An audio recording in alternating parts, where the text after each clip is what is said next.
this, and Clarence, help me understand this. This is a year that God is going to show himself strong.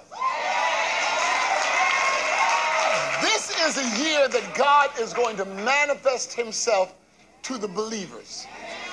This is the time when God is going to show you productivity that he has birthed in you, that you're about to birth out for this time. You were not called by mistake. You were not saved for minimal purpose. You were saved to make global impact.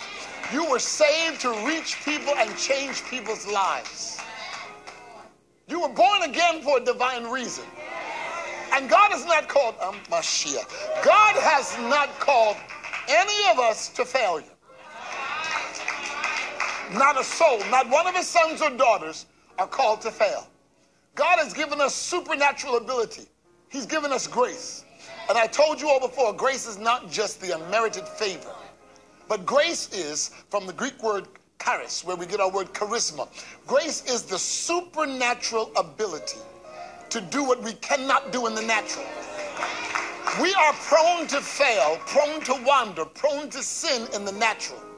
But grace gives us a supernatural ability to succeed, to go through every struggle, to go through every problem, to go through every trial and come out victorious. No.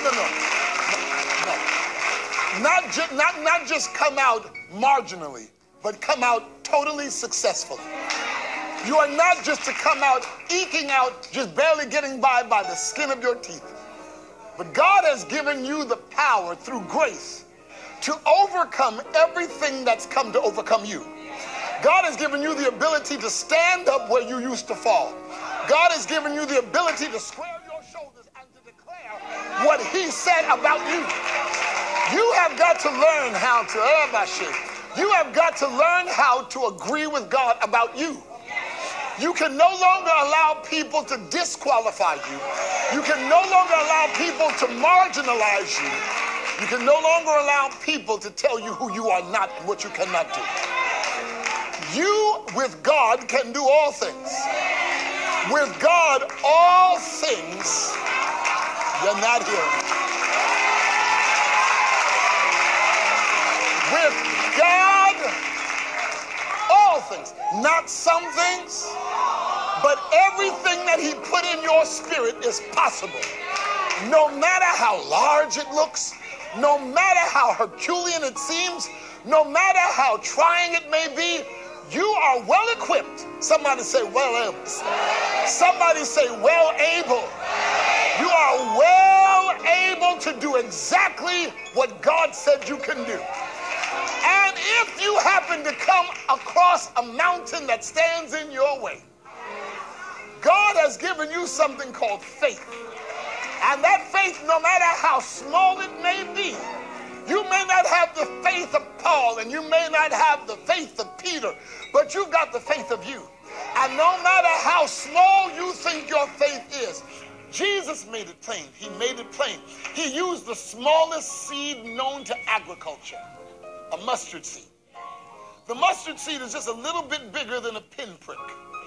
And he said, if you have the faith, the size of a mustard seed. I'm about to lose it. The size of a mustard seed.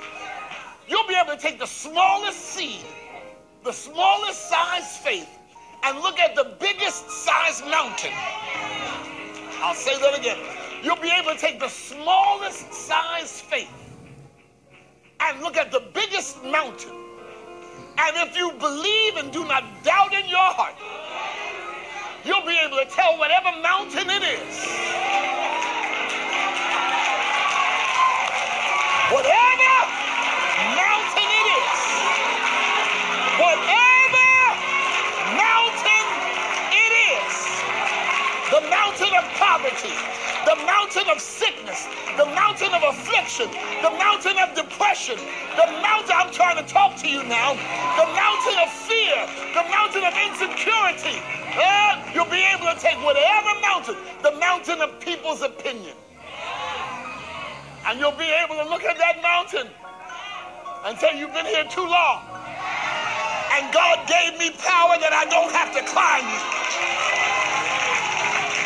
I don't have to climb. Oh, y'all better hear. I don't have to climb this mountain. God didn't call me to climb the mountain, but he gave me the power through faith to look at that mountain and open my mouth and speak to that mountain.